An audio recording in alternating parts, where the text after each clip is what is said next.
This is Neil Schneider for MTBS-TV at E3 Expo. To my immediate right is David Bowman, who is Director of Production for Crytek. Welcome to the program, David. Thank you so much. Appreciate it. So it's all about dinosaurs with Crytek these days, and there's actually a rich history behind dinosaurs with Crytek. Maybe you could elaborate a little bit about that. Absolutely. Historically, for us, we have an association with dinosaurs because our technology, we wanted to demonstrate it early when the video cards were just coming out. 2001, I believe it was. We did Dinosaur Island. And on Dinosaur Island, we showed what our engine could do with the modern video cards of the day. And it was really, really well received, and people look back at that and say that was a sort of a watershed moment for our company. And then when we started doing experimentation in virtual reality, which was beginning last year, we wanted to update our engine for VR because VR presents new challenges. Well, we did return to Dinosaur Island as our first technology demo, and we showed that at GDC last year.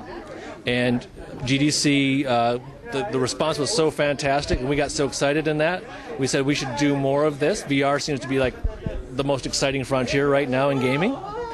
So we did return to Dinosaur Island, or back to Dinosaur Island, Part 2, for today's E3, and you just got a chance to see that. It's wonderful. I did get a chance to see it. I was very impressed with it because I've seen, there's all kinds of virtual reality demonstrations on the show floor, lots of stuff with caverns and seeing great depths, but just, what really worked in this case was it was a very textured layout. Of course, you got the big dinosaurs and so on, which are always a big plus in VR, but if I may say, what really worked in this case was the terrain was layered. You could really see the depth, not just from the nature of stereoscopic, but in the way the terrain was designed. Was that purposely done that way?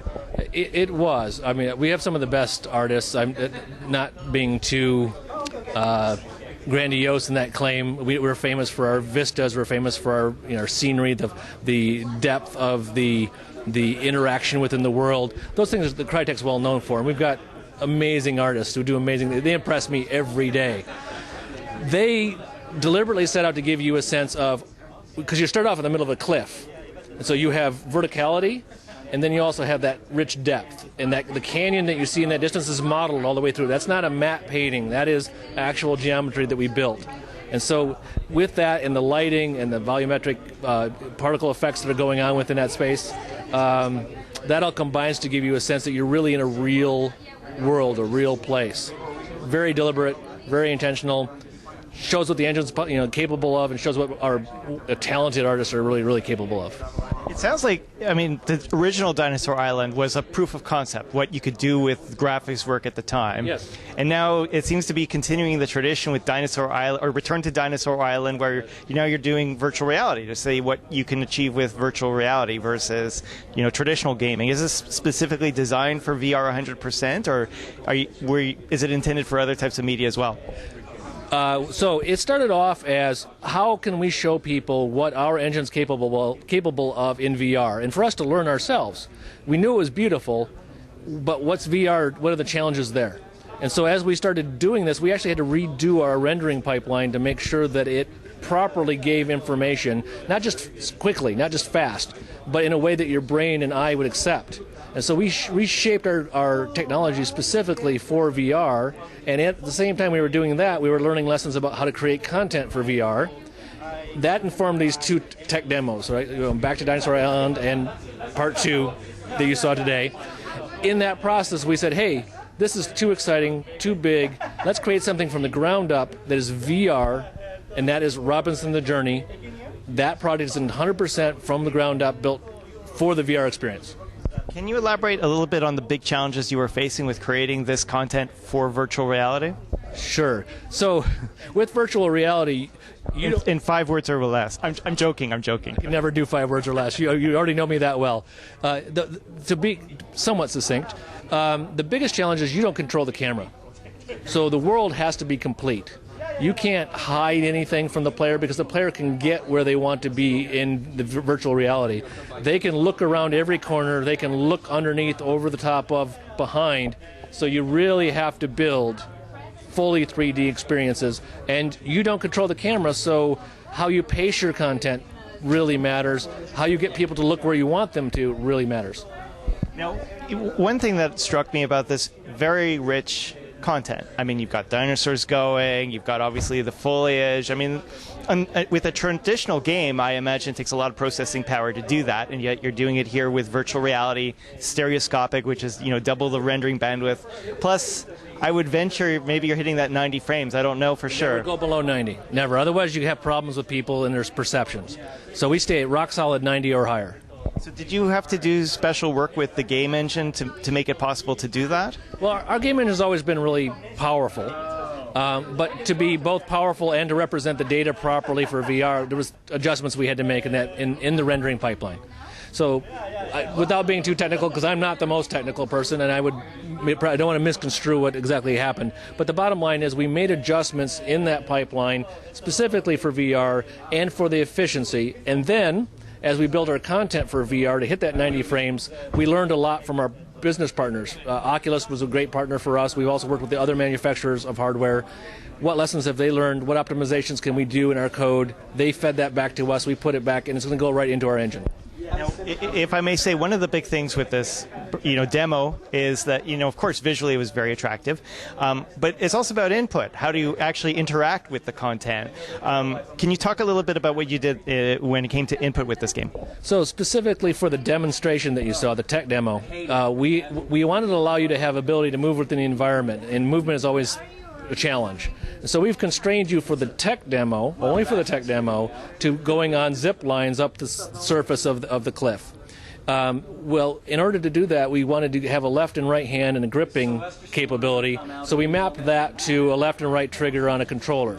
But that is abstracted. In other words, we don't care where the input comes from, what device it comes from. It goes into our abstraction layer for controls, goes into the system, says, hey, do this, then comes back out and back to the player's perception. So if we today use a controller, tomorrow if you want to use a split controller, one of the new Oculus controllers, if you want to use one of the other devices that are being created, we're going to support all of that in order to be able to give players the most options. It sounds like you're working very hard to diversify the hardware support. Well, our engine is a diverse engine already, and we want to make sure that with VR, we're not trying to pick a winner or a loser in VR. We think there's going to be lots of winners. It's a spectrum, because there's a lot of different solutions there. So we're agnostic as far as what hardware is running it. Today we're running on Oculus and what you see today, but we're also running AMD hardware on the backside. We've also worked with NVIDIA hardware on the backside. We make sure we support everyone equally. We've also worked with different VR headset manufacturers as well, and we'll continue to add more of them as we go forward. We don't want to call the winner. We want to support everybody. Would you say there's still a lot to learn in virtual reality from a creative point of view? Absolutely. I mean, everyone, you look at some of these demonstrations, including your own, and make it look so easy. But in practice, is there a lot of learning to do? And I give one example that we've used quite a bit, and because it's such a great example. So in our game, or in this demo that you saw, and also in Robinson, it's possible to fall. And you think, okay, falling, games, we do that all the time. Well, in VR, when you fall, you stop. And the moment you stop, your inner ear tells you, hey, something's not right, and people get nauseous. So we had to experiment until we can fine-tune it so we could let you fall in a way that wouldn't make you uncomfortable. And that's just one small portion of what we worked on. And we did 20 iterations just to get that one right. We did that all through the environment. Very exciting stuff. One more point to Robinson. Okay. I take it this is the inspiration that brought us to Robinson. Where are things at? So we've announced 2 days ago the actual existence of Robinson, so that was a big deal for us. At this point, we're in development on it. We have a team in our Frankfurt studios working on it full-time right now. They're dedicated to the task of completing it. We're not giving it a platform yet because, again, our engine supports multiple platforms, and we are not giving yet a release date because we still are in the process of solving all of those small problems of what does this mean, what does that mean in movement in VR. Do you have a script yet? We have an entire backstory, we have characterization, we know what we want to do, we have all of our core game mechanics, the core ones figured out. Now what we're working on is how diverse can we make that. One quick question for you. Is the story going to be, let me put it this way, are you doing a story for Robinson that would be different than it would had it been on, let's say, a traditional gaming platform versus virtual reality? Like, did you have to write the story in a specific way for VR differently than you would have for another media? That's a good question. So, yes and no. So some of our storytelling comes from traditional game, from movies, from books. It's a common human theme. What we're going to be able to do, though, in Robinson is do some emotional things that we've never risked before, not as game developers ourselves. Because in virtual reality, you're there. And that sense that we call it presence, everybody's going to that word, right? Where you totally forget everything around you and you're there in that moment. That lets us do some human to, I'll say, other character interaction that will create emotional responses beyond just fear or startle. And that's a really, it's possible in other ways, but VR makes it intimate, makes it solid. Very good, very good. Is one more question that we'll finish up. Do you see this as strictly a VR title, or do you think this is going to cover platforms beyond VR?